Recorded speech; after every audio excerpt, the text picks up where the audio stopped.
Hello everybody and welcome to BK Gaming with Bradley. And Kelsey. We're playing some Puzzle Quest 2 versus Hero Battle. I am rocking the Assassin, and his main goal is to combo some stuff up and do a bunch of damage. And I am the Barbarian, which I'm somewhat ashamed to announce that I'm Stella, which is the generic name given when you create this hero within this game. I did not pay attention to what I was doing, and I just quickly created it. And I would assume any one of you would know that Wheat is not the original name given to the assassin. Either way, we're going to start and just see how this goes. Alright, here we go. 3, 2, 1. I get to start. Of course, the assassin always goes first. First is the best. I guess that works. Here we go. Boom. Alright, starting out with a 4 of a kind. What do I want next? Okay, let's go ahead and get some green going here. So this is the sequel to the first game that we ever played, Puzzle Quest 1. The first iteration of it was the first game that Kelsey and I ever played together. And what did we log? 60 or 70 hours into it? Yeah, it was somewhere between 60 and 70. Bradley was nice enough to look for a game that was casual enough for me as a new gamer to try out.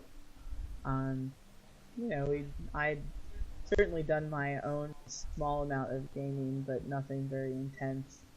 And I like the casual games. And so Puzzle Quest 1 was a really great introduction as we started to game together. And now a year later, here we are playing Puzzle Quest 2 with many games in between. And I'm going to go for some yellow right now. Alright. So like I said, the assassin, low hit points, 64 to 99 of the barbarian, but the damage output is absolutely ridiculous. Once I get a few action points up and I start being able to combo with disarm and stealth and then into the strike abilities, you're going to get ready to see some bleeding on the left side of the screen. And that's one thing that I'm enjoying about this game is, as you look at it, me with 99 hit points over on the left and the 64 hit points on the right, we're only one level difference, and there is a reason why a barbarian has more hit points than an assassin.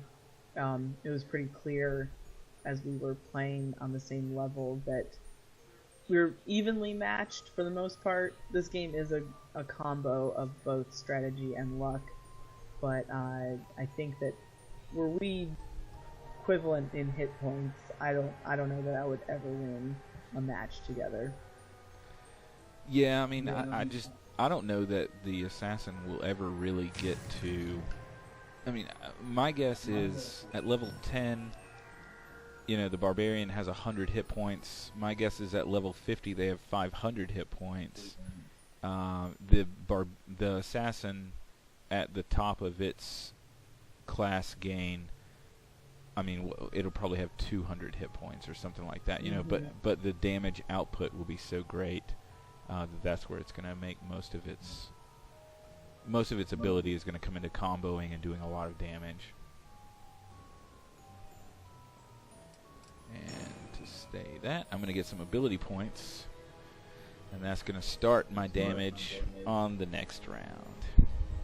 Right, and this is again where the game comes into play with both the luck aspect of it and the strategy. Obviously right now you see that there are skulls that can line up, so I will be taking that gladly. Blocked. Yes.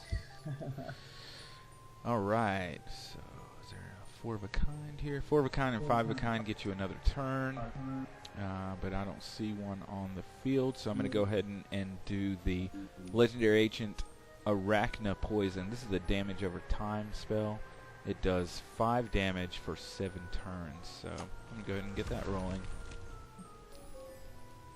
Yeah, so 7 turns of that equals 35 damage over time, so it's one of those things that within this game, something that for me, it could either be, you know, it's been a year that I've been gaming now, or it could be the fact that this is just a little bit more complex from the original Puzzle Quest, that it would be important for me to maybe try to prevent Weetabix from getting all of those action points, as in the fists are the action points.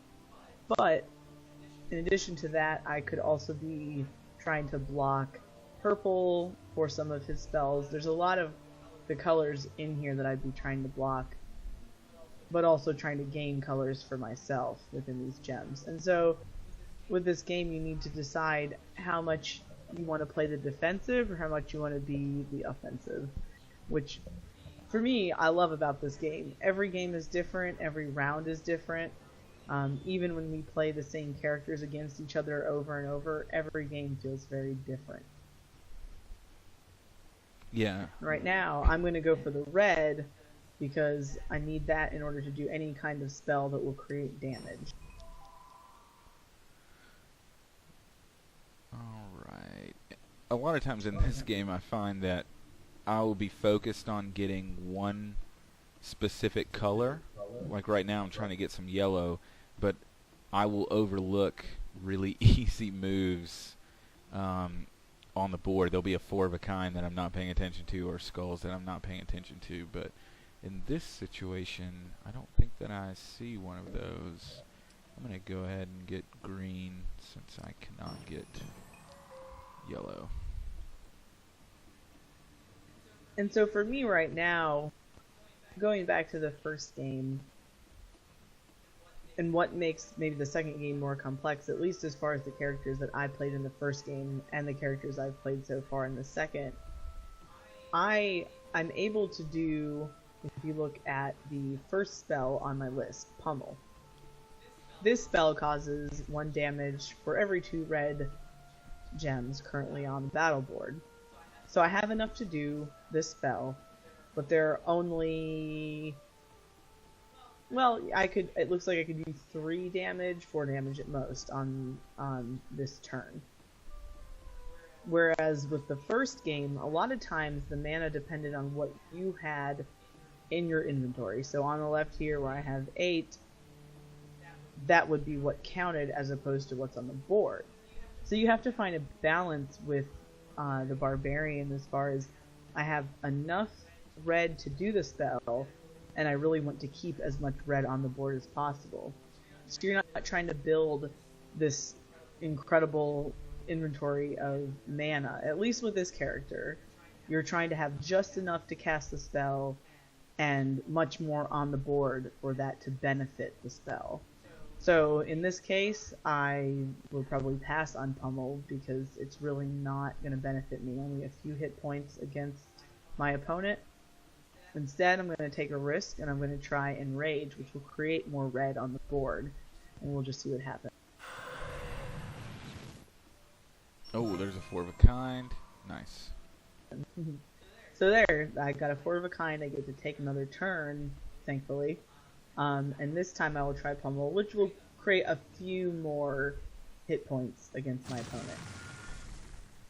Block. No! No block. No block for me. Alright. I need this yellow.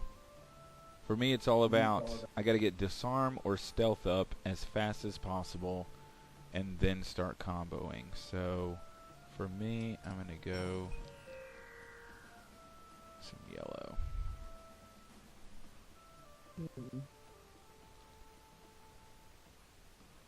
There's so many 5 skulls on this board.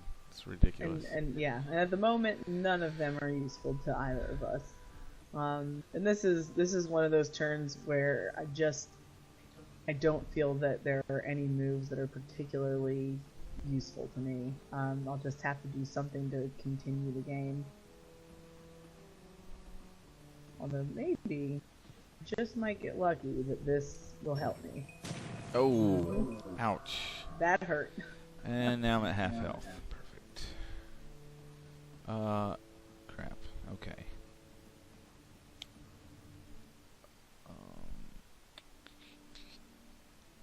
That's unfortunate. Okay, here's a 4 of a kind. So with that last move that I just made, that's another one of those things that, for me, as I've been gaming, I think that I've been learning how to look strategically at a board like this.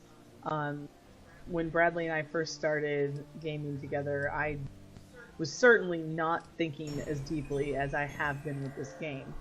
The move that I just made that allowed for 3 of those skulls to line up is something that I did purposefully. I think that a year ago, when I first started playing the first Puzzle Quest, that would have just been a coincidence that I got lucky enough to make a move that happened to line up those skulls.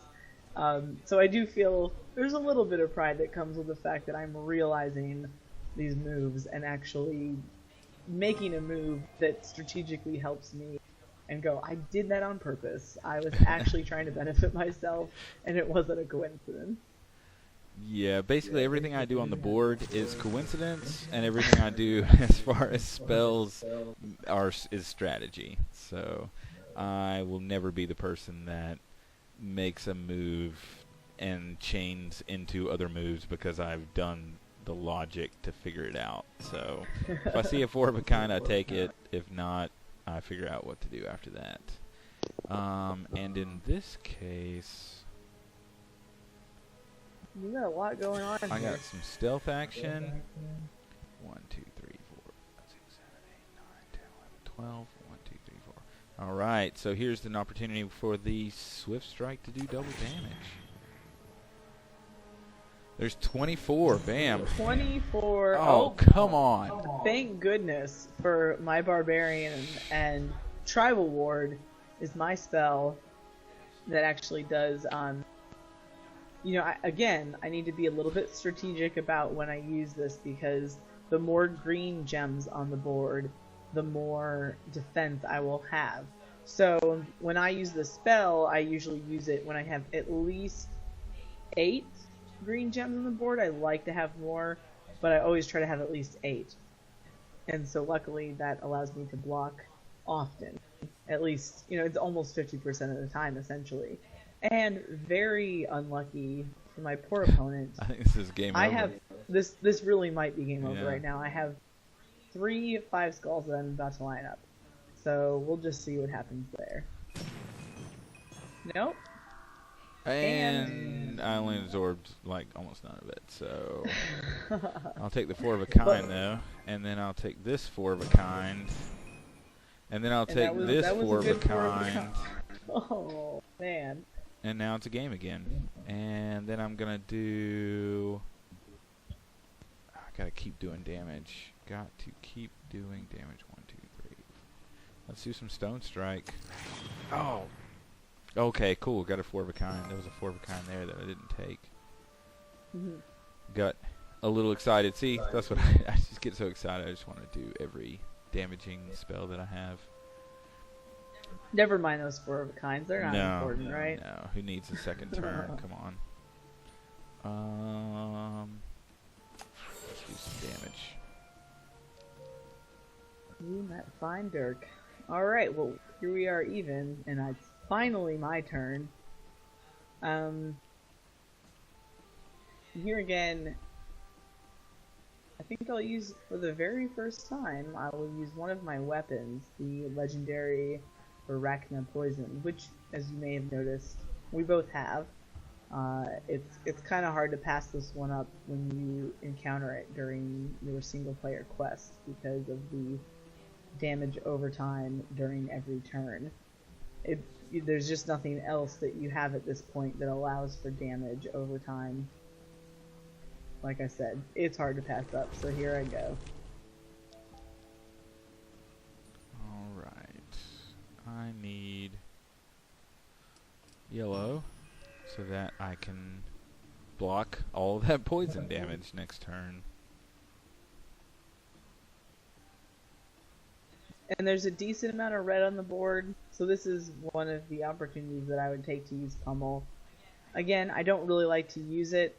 For me, and this is for me, it could be different for anyone else, but my main hand on the left side there, I have an axe, and this axe does 5 damage.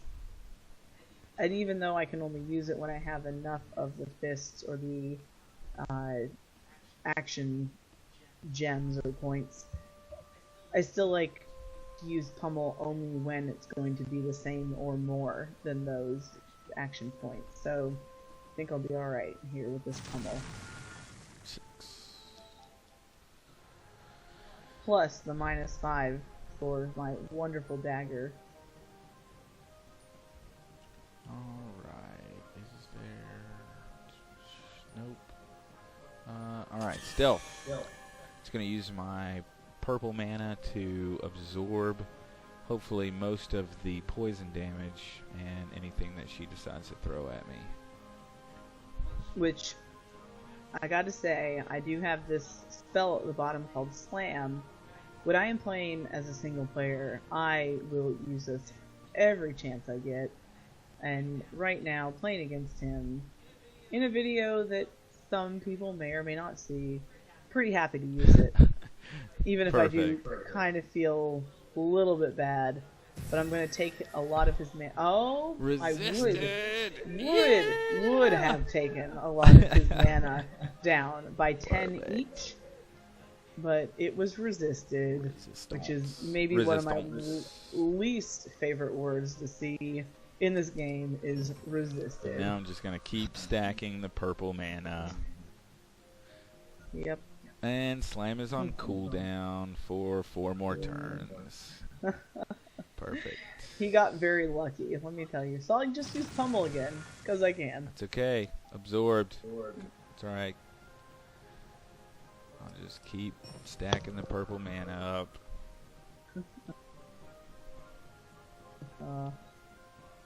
And again, here we go, back to just how dynamic this game can be.